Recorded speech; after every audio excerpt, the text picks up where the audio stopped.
on se retrouve pour une nouvelle vidéo qui sera le bilan du mois de janvier.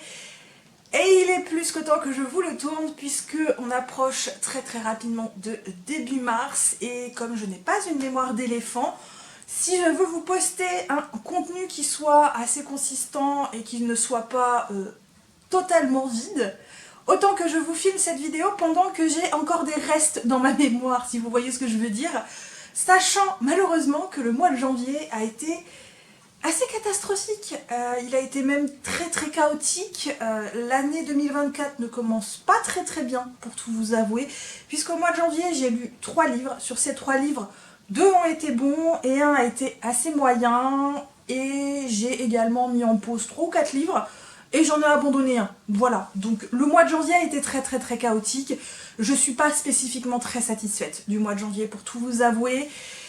Voilà, j'en suis même très déçue. Voilà, je suis très déçue, je pensais que j'allais bien démarrer l'année, je pensais que j'allais avoir un mois de janvier assez chouette et ça a malheureusement pas été le cas, donc je suis déçue du mois de janvier parce qu'au final, voilà, j'étais partie dans un nouveau mood, je prends juste du plaisir avec mes lectures et pas d'objectif, on filme quand on a envie de filmer, voilà. J'étais partie avec de nouvelles perspectives, des projets et plein d'envies et malheureusement, janvier a décidé que non, il allait me faire chier. Voilà, donc janvier catastrophique, chaotique, j'espère que le reste de l'année ne sera pas de cet acabit.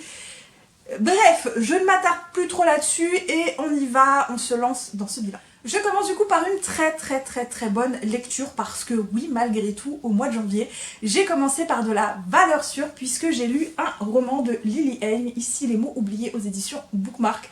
Et encore une fois, j'ai adoré ma lecture. C'est pas mon préféré de l'autrice, mais quand je lis un Lily Haim, je sais à quoi m'attendre et effectivement, j'ai retrouvé tout ce que j'aime avec cette autrice.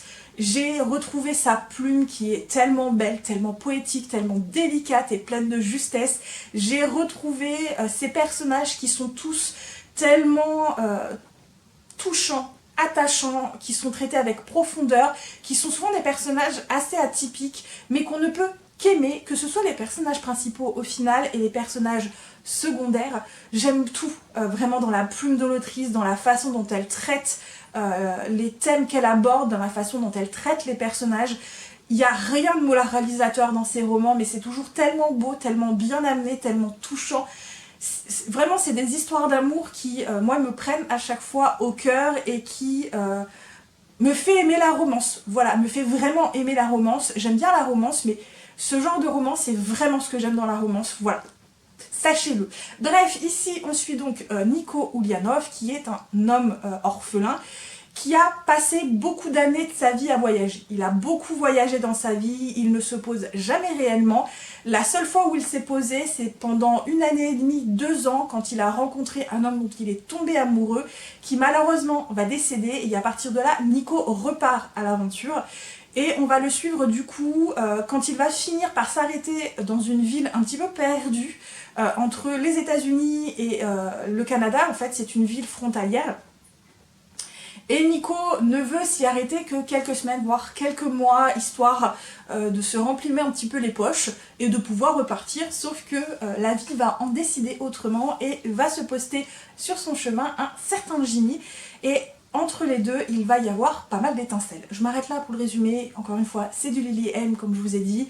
J'ai passé un super bon moment. Ici, on traite le thème quand même de cette sensation de solitude, de cette sensation de n'avoir aucune famille, de n'avoir aucun endroit où se poser, de se sentir à sa place absolument nulle part. On a également la relation toxique qui est abordée, mais de façon extrêmement délicate, extrêmement bien emmenée, extrêmement bien faite. J'ai adoré la façon dont ce thème a été amené. J'ai adoré finalement la reconstruction du coup du personnage de Nico. On a évidemment traité des agressions, pardon, on a abordé le thème de l'agression, des conséquences que cela peut avoir.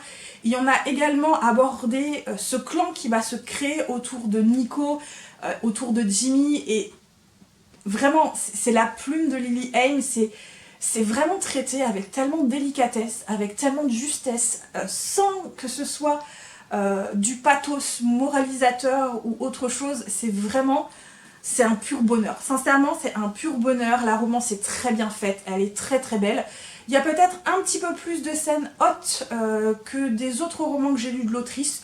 Mais voilà, ce n'est pas non plus le principal thème, le principal sujet en fait du roman. Ça ne gâche absolument rien à la lecture. Bref, j'ai passé encore un trop bon moment. Je continue du coup par l'abandon. J'ai hésité à vous en parler, mais finalement j'en ai lu pratiquement 200 pages. Donc je me suis dit que je pouvais vous en parler, ou du moins vous donner les raisons de mon abandon. Parce que je pense que quand même, pratiquement 200 pages, ouais, j'en ai lu 190 il me semble à peu près.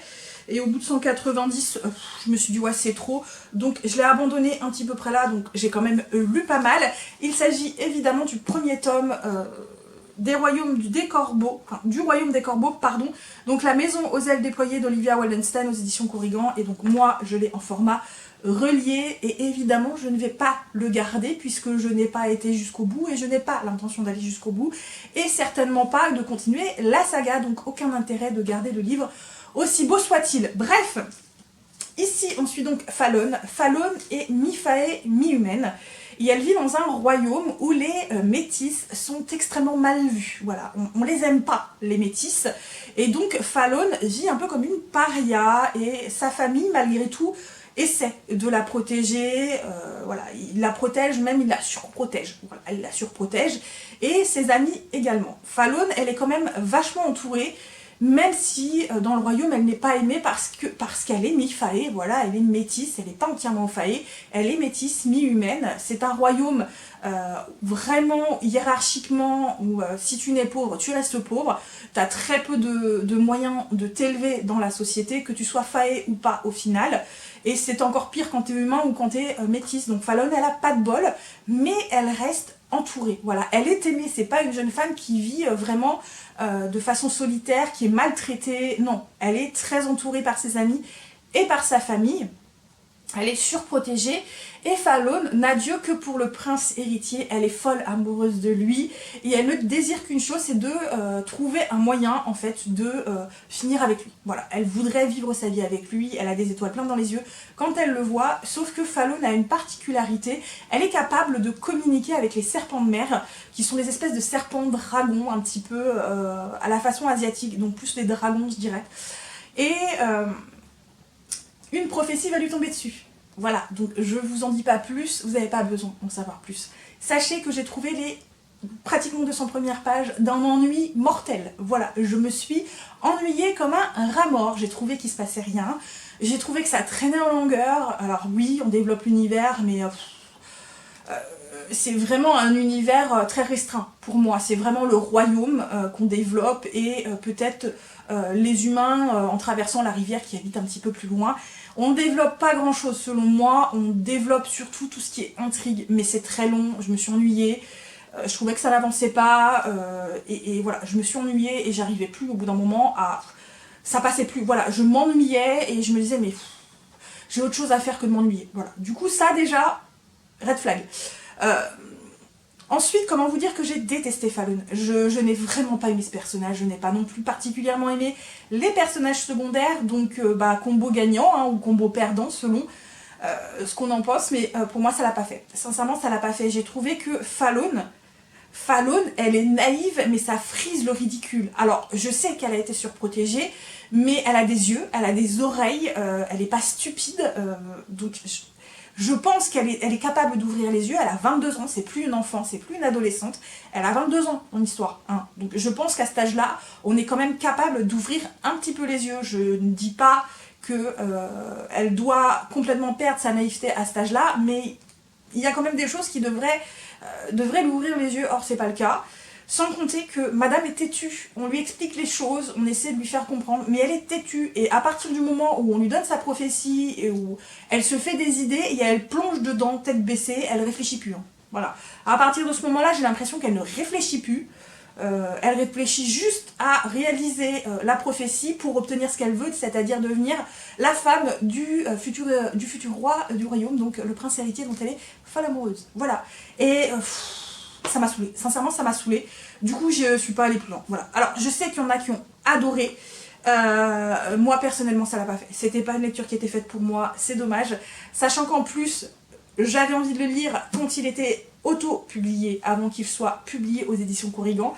Donc voilà, j'en suis d'autant plus déçue et tant pis, c'est pas grave. Je continue par un livre qui fut un petit peu meilleur après donc l'abandon de La Maison aux ailes déployées et plusieurs livres mis en pause. Il s'agit du premier tome des Tribulations d'une pâtissière. Donc ici c'est Fourrure et Forêt Noire et il me semble que c'est de Bones Versetti. Donc évidemment couverture ici. Pour l'instant je ne suis pas encore sûre de lire la suite parce que j'ai bien aimé le premier tome.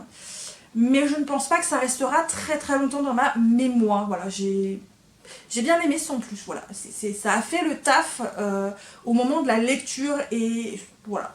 C'était pas mal, sans plus. Donc ici on suit une jeune femme dont je ne me souviens déjà plus le nom, qui est pâtissière à Paris. Il me semble que c'est à Paris, et je ne sais plus si c'est à Paris, mais en bref, dans une grande ville de France.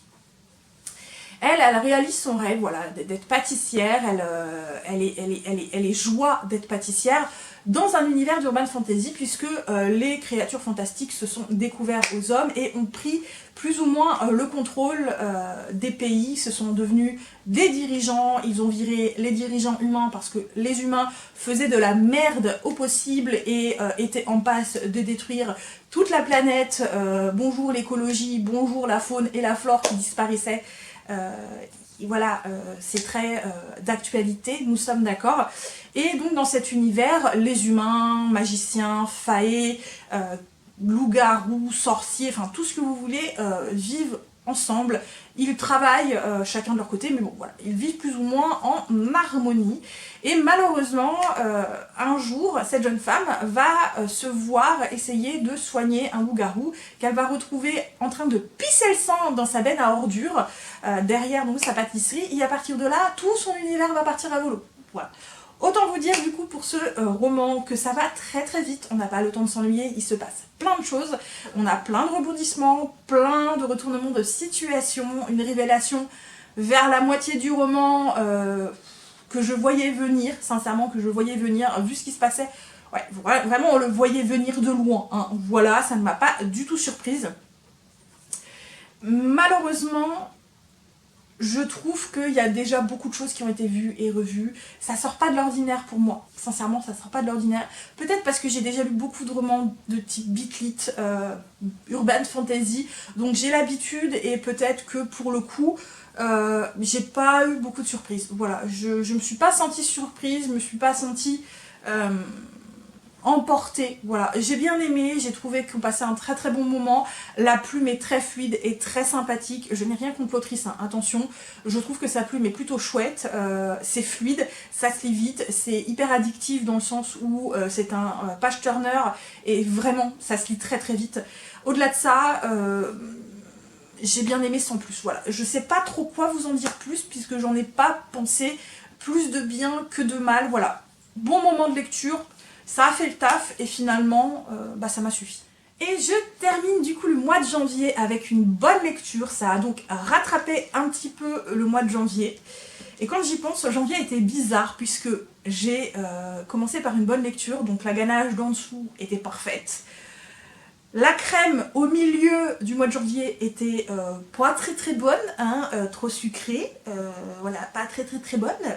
Et la ganache du dessus était très bonne puisque j'ai lu le premier tome de la duologie de Guild, donc ici de Marissa Meyer aux éditions de Saxus.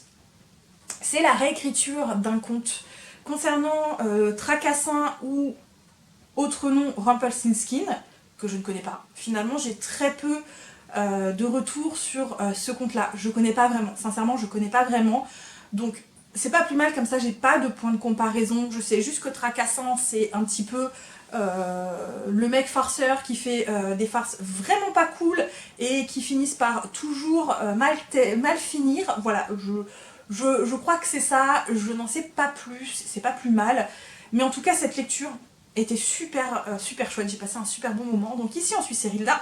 Serilda, elle est fille d'un meunier, voilà, sa mère est partie, on ne sait pas ce qu'elle est devenue. Mais voilà, c'est une jeune femme de 18 ans qui vit sa petite vie, voilà, elle est plutôt heureuse dans sa vie. Mais Serilda, elle a un petit défaut, elle raconte beaucoup de contes. Voilà, elle raconte des histoires, elle ne fait que ça. C'est son délire de raconter des histoires. Mais elle en raconte, mais voilà, elle adore raconter des histoires, ça vient tout seul, voilà, elle n'a même pas besoin de les écrire, ça sort de son esprit, elle les raconte, et surtout elle adore les raconter aux enfants. Les enfants de son village en réclament tout le temps, et elle, elle adore leur raconter des histoires, donc elle leur raconte des histoires. Et puis un jour, Serilda va sauver la vie de 2 filles de mousse, donc 2 créatures de féerie. Elle va les cacher du chasseur roi du Aulne, donc on l'appelle le roi du Aulne, ou des Aulnes, qui est également un chasseur, voilà, la chasse sauvage, qui a lieu une fois par mois, au moment de la pleine lune, il me semble. Et malheureusement, Serilda, pour se sauver les niches, va lui raconter une histoire à ce roi des Aulnes, qui va la prendre au mot. Voilà, il va la prendre au mot et va lui ordonner tous les mois, à la même date, de venir faire ce qu'elle disait qu'elle faisait. Autant vous dire que les choses vont très rapidement mal tourner et Serilda va avoir beaucoup de difficultés à s'en sortir jusqu'au jour où elle va plus ou moins tomber sur un personnage un petit peu particulier qui va l'aider. Et comme le dit le titre, enfin la 4e de couverture, l'amour n'était pas censé s'en mêler et voilà, je ne vous en dis pas plus, vous n'avez pas besoin de savoir plus. Alors, c'est un peu long à démarrer, je trouve que l'autrice va prendre le temps de poser quand même son univers, de poser l'intrigue vraiment bien, et de poser les personnages. Mais sincèrement, une fois qu'on est dedans, moi j'ai eu du mal à m'arrêter, j'ai adoré cette lecture, j'ai trouvé que les personnages étaient super bien faits. Le roi des Aulnes, il est vraiment parfait au niveau de la méchanceté, c'est un personnage extrêmement ambigu, extrêmement sombre, qui est très changeant, donc on ne sait pas trop sur quel pied danser avec lui. Serilda est parfois agaçante, je la trouve vraiment parfois très agaçante, mais je trouve qu'elle va mûrir vraiment dans le roman, on va la voir mûrir petit à petit, il va lui arriver des choses mais qui vont la forcer à mûrir au final. Tout n'est pas joyeux dans ce roman, il y a des choses qui sont assez sombres, assez dures, assez violentes. Et Serilda va se rendre compte très vite qu'il y a quelque chose qui cloche et elle va vouloir résoudre ce quelque chose qui cloche et au final c'est la seule qui va vouloir résoudre le problème et vraiment s'y plonger. Quand elle pose les questions, les gens se rendent compte, ouais, il y a un truc qui cloche, mais ils se posent pas plus de questions que ça. Alors que elle dit non, les gars, il y a vraiment un truc qui va pas, il faut résoudre le truc, quoi. Et j'ai bien aimé, en fait, cette détermination du personnage. Elle arrive à se dépatouiller, elle arrive à faire preuve de répondant, de force et de caractère, alors qu'elle est terrifiée quand même par le roi des Aulnes, mais elle arrive à lui tenir tête et elle arrive vraiment à le surprendre et à le faire perdre pied par moments. Et j'ai trouvé que c'était très bien fait, j'ai trouvé que c'était très bien amené. J'ai adoré vraiment l'évolution du personnage de Serilda. Maintenant, le personnage qui l'accompagne, un petit peu moins. Je trouve que c'est un personnage beaucoup plus effacé, beaucoup plus distant, beaucoup moins, je trouve, bien traité. Peut-être que c'est voulu parce que c'est un personnage qui reste extrêmement mystérieux, qui reste donc vraiment un petit peu dans l'ombre de tous les autres, mais j'ai l'impression que c'est voulu par l'autrice pour ne pas trop en dévoiler tout d'un coup. Voilà. Sincèrement, j'ai trouvé l'univers hyper bien foutu, suffisamment dense, bien développé, bien traité, l'intrigue est très bien faite, les personnages ont de bonnes évolutions, notamment le personnage de Serilda, et vraiment j'ai adoré, j'ai hâte de lire la suite parce que franchement le premier tome était très cool et ça donne très envie de lire la suite. Et voilà, j'en ai du coup terminé pour ce bilan du mois de janvier qui, comme vous le constatez, pas génial pour moi en tout cas. J'espère malgré tout que vous avez aimé cette vidéo. Si vous avez lu un ou deux des livres que j'ai réussi à lire au mois de janvier et que vous les avez aimés ou non, n'hésitez pas à me dire le pourquoi du comment. N'hésitez pas, encore une fois, avec les emojis, si vous avez la flemme des longs commentaires. Je suis preneuse, voilà, je suis preneuse. N'hésitez pas également à laisser des petits pouces bleus, ça fait toujours plaisir. À me suivre sur d'autres réseaux sociaux si l'envie vous en vient. À vous abonner également. Moi, comme toujours, je vais vous souhaiter de très bonnes lectures. À très bientôt pour une nouvelle vidéo. Et surtout, comme toujours, prenez bien soin de vous. Bye bye.